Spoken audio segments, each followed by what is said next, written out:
आखिरी बयान दिया, आखिरी खुतबा दिया। जैसे पहाड़ के पास आदम हवा इकट्ठा हुआ, आदम अलैहिस्सलाम माँ हवा को अल्लाह, जैसे आदम अलैहिस्सलाम को जन्नत में अल्लाह बोला जो गंदम फल नहीं खाओ, ये आदम अलैहिस्सलाम क्या करेगा, गंदम फल खा लिया। तो अल्लाह गंदम फल खाने के बाद अल्लाह गुस्सा हो गया, जैसे दुनिया में बेच दिया। आदम अलैहिस्सलाम को अल्लाह जैसे दुनिया में श्रीलंका में बेच दिया, माँ हवा को अल्लाह सऊदी जिद्दा में बेच दिया। सारे दुनिया में अल्लाह के पास 350 साल अल्लाह के पास मांगता है कि भूल कर लिया, माफ कर दो। तो जैसे पहाड़ के पास एक साथ हुआ, इकट्ठा हुआ, वो पहाड़ का नाम रहमत का पहाड़ बोलता है, जबल रहमा पहाड़। अभी अरफा मैदान में जबल रहमा पहाड़, वो पहाड़ के पास आप सब बंदा को 40 मिनट टाइम देगा, 1 घंटा के बाद आपका गाड़ी अरफा मैदान से निकल जाएगी। 40 मिनट आपको देगा, 1 घंटा बराबर आप थोड़ी ख्याल रखो। 40 मिनट टाइम देगा, 1 घंटा के बाद आपका गाड़ी अरफा मैदान से निकल जाएगा मुज़दलिफा तरफ। 1 घंटा के बाद जैसे बंदा आएगा वो बंदा टैक्सी में जाएगा, आपका गाड़ी छोड़ जाएगा 1 घंटा के बाद। हमारे गाड़ी क्या आखिर 1 घंटा देवो अरफा मैदान जबल रहमा पहाड़।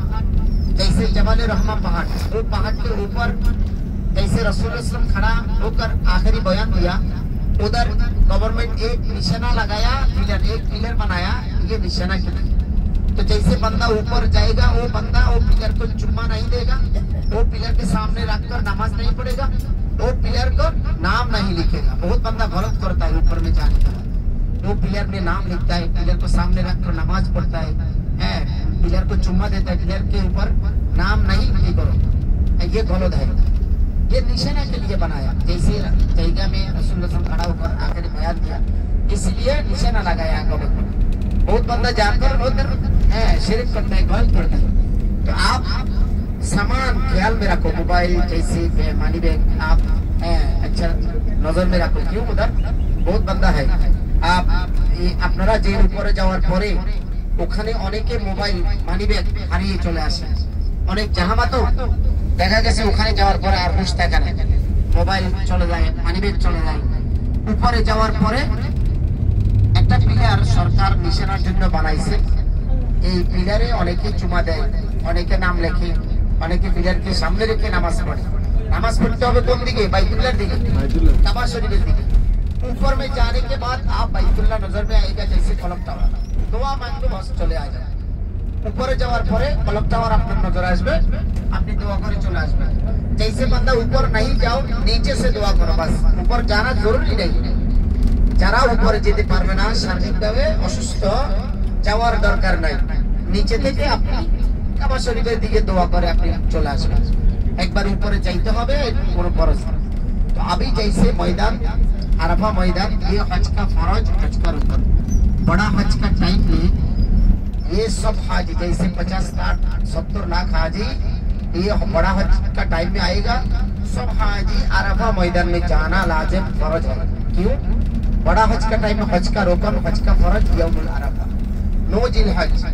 9 जिलहज मगरिब तरफ पूरा दिन अरफा मैदान में 1 दिन ठहरेगा। जोहर का नमाज, असर का नमाज 2 रकात 1 अकमत के साथ कसर पड़ेगा अरफा मैदान में। हज का फरज काम करने के लिए, रुकन करने के लिए सब हाजी को अरफा मैदान में ले जाता है। कोई बंदा 9 जिलहज जो मैदान में नहीं देगा, वो बंदा का हज गलत हो जाता है। क्यों? हज का फरज तो यौमुल अरफा, हज का रुकन यौमुल अरफा। যদি বড় হজের সময় কোনো হাজী সাহেব যদি কোনো কারণে আরাফা ময়দান না যায়, তাহলে ওনার হজ ফরজ হবে। কারণ হজের মেইন গুরুত্বপূর্ণ ফরজ ইয়াউমুল আরাফা, হজের মেইন রুকন হলো ইয়াউমুল আরাফা। আরাফায় যেতে হবে, নয় জিলহজ, ওখানে অবস্থান করতে হবে। মাগরিবের সময় যখন হয়, মাগরিব का टाइम में मागरिब का अजान हो जाएगा, तो अरफा मैदान छोड़कर सब बंदा मुजदलिफा में चले जाते हैं। যখন মাগরিবের আজান হয় তখন সবাই এই আরাফা ময়দান ছেড়ে সবাই মুজদালিফার উদ্দেশ্যে রওনা দেয়।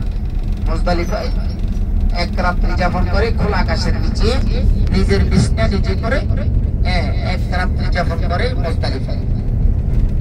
তো আমরা এখন যে আরাফার ময়দানে মসজিদে নবীরা ইয়াউমুল আরাফায় জাবালে রহমা মসজিদে নবীরা আরাফার ময়দানে যেখানে হজের সময় হজের খুতবা দেওয়া হয়, ইমাম সাহেব যে মসজিদ থেকে হজের খুতবা দেন, এটা শুধু এই 9 তারিখের জন্য ওপেন করা হয়, বাকি 1 বছর এই মসজিদটা বন্ধ থাকে, এখনো বন্ধ।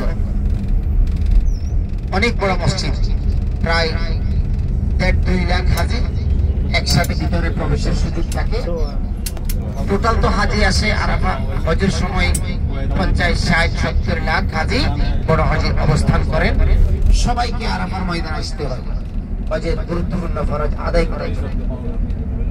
তো সেখানে একটা পাহাড় আছে, জাবালে রহমা পাহাড়, রহমতের যে পাহাড় বলা হয়, যেখানে দাঁড়াইয়া নবীজি বিদায় হজের ভাষণ দিয়েছিলেন, বিদায় হজের খুতবা দিয়েছিলেন।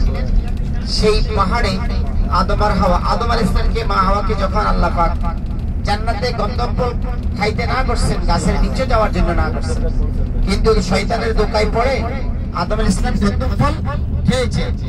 এই জন্য আল্লাহ পাক রাগ হয়ে গুসা হয়ে দুনিয়াতে পাঠাই দিলেন, দুজনকে দুনিয়ায় পাঠাই দিলেন। আদম আলাইহিস সালামকে আল্লাহ পাক পাঠাই দিলেন কোথায়? শ্রীলঙ্কায়। আর মা হাওয়াকে আল্লাহ পাক সৌদি আরবের জিদ্দায় পাঠাই দিলেন। সারা পৃথিবীতে আল্লাহ পাকের কাছে প্রায় 350 বছরের পরে কান্নাকাটি করছেন, মাফ চাইছেন যে আল্লাহ ভুল করছি, আমাদেরকে ক্ষমা করুন, মাফ করুন।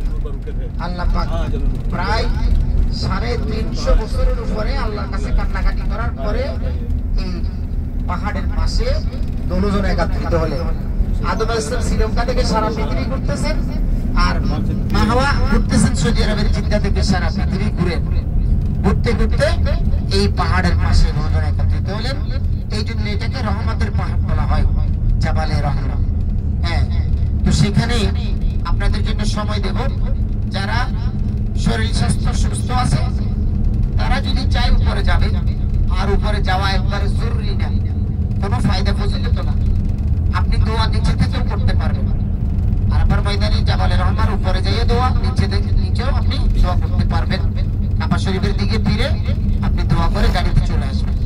40 মিনিট সময় দেবো, 1 ঘন্টা পরে আপনাদের গাড়িটা ছাড়বে ইনশাল্লাহ। এই আরাফার ময়দান থেকে মুজদালিফার উদ্দেশ্যে ছেড়ে চলে যাবে। এরপরে আমরা মুজদালিফায় যখন হাজিরা যায়, 1 রাত্রি যাপন করে। মুজদালিফায় কোনো তাবু হয় না, কোনো প্যান্ডেল হয় না। আরাফার ময়দানে তাবু হয়, প্যান্ডেল হয়, স্টিলের ছাউনি হয়, ছাউনির উপরে তেরপাল হয়। এই তেরপাল তাবুর নিচে হাজিরা 1 রাত্রি যাপন, 1 দিন অবস্থান করতে হয়। আর মুজদালিফায় কোনো তাবু হয় না, খোলা আকাশের নিচে আপনাকে 1 রাত্রি যাপন করতে হয়। নিজের বিছনা নিজে দিয়া, উপরে কোনো তাবু থাকে না, খোলা আকাশ। হ্যাঁ, কোনো প্যান্ডেল উপরে করা হয় না সরকারিভাবে। খোলা আকাশের নিচে 1 রাত্রি যাপন করবেন মুজদালিফায়। যেটা আদম হাওয়া 1 রাত্রি যাপন করেছিলেন সেই মুজদালিফার ময়দানে সুন্নাত আদায় করার জন্য। আমরা সামনে সৌদি আরবের যে উল্লেখযোগ্য একটা ইউনিভার্সিটি, যেটা মক্কা ইউনিভার্সিটি, সারা ওয়ার্ল্ডের সারা পৃথিবীর স্টুডেন্ট যেখানে পড়াশোনার জন্য আসেন, যেখানে শাইখ আব্দুর রহমান আস-সুদাইস সহ আরো বড় বড় শাইখরা যেখানে শিক্ষক হিসেবে নিয়োজিত আছেন। হ্যাঁ, তো এখানে আমাদের বাংলাদেশেরও অনেক মেধাবীরা চান্স পায়। হ্যাঁ, আমার এক পরিচিত ভাই আছে নোয়াখালী সেনবাগ বাড়ি, নাম আবু বকর।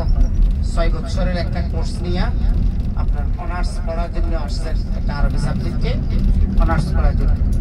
এইভাবে সারা পৃথিবীর স্টুডেন্ট যারা চান্স পান মেধাবীরা, তারা এখানে আসেন। হ্যাঁ, सामने जैसे एक मक्का यूनिवर्सिटी, सऊदी में सबसे बड़ा यूनिवर्सिटी मक्का यूनिवर्सिटी, मक्का जामिया उम्मुल कुरा, जैसे सारा वर्ल्ड में जैसे स्टूडेंट इधर पढ़ने के लिए आता है, वो सामने आएगा। जैसे सामने हुदूद हरम से बाहर में गाड़ी आ गई, सामने राइट साइड में रास्ता के ऊपर, लेफ्ट साइड में पहाड़ के ऊपर दो पिलर लगा है। ये हुदूद हरम का बाउंड्री है, एंड ऑफ हरम बाउंड्री। ये तो लेफ्ट साइड में देखो पहाड़ के ऊपर, ये राइट साइड में दो, ये हरम बाउंड्री के बाहर में आ गया आपका घर। हुदूद हरम का जैसे बाउंड्री तो सामने जैसे राइट साइड पे जैसे जामिया उम्मुल कुरा, मक्का में सबसे बड़ा यूनिवर्सिटी राइट साइड में। হাতের ডাইন পাশে মক্কা ইউনিভার্সিটি।